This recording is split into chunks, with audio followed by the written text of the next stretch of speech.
So we can also use Desmos to graph these linear inequalities just like we learned in our last unit. And so to do that, you're going to click on a new line and type in your linear inequality. And important thing here to note, if you want to get the greater than or equal to or less than or equal to, you're just going to type your inequality and then click equals, and that will automatically create that.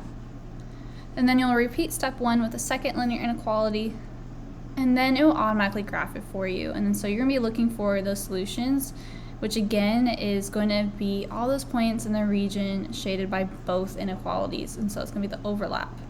And that includes points on the solid boundary line. So let's go ahead and look over at Desmos. So if you come over and you go to desmos.com, you're going to click on Graphing Calculator, and you should get here.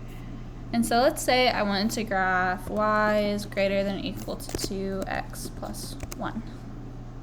I would type that in. And remember, to get that greater than or equal to, all I did was I hit greater, and then I clicked on equals.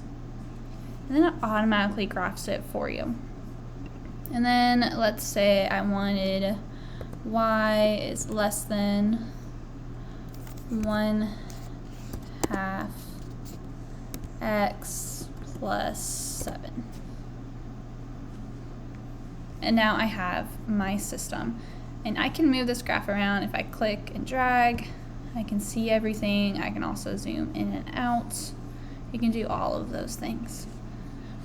And then let's say I wanted to know if a certain point was in this solution. I can type points in here and it'll automatically pop out.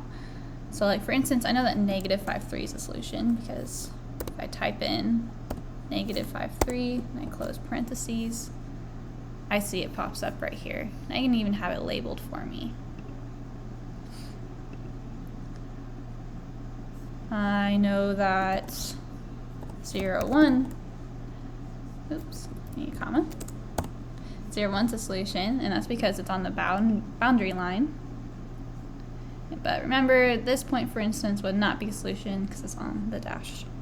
But go on to the next video, and we will be looking at practicing using Desmos to determine whether points are solutions to the system.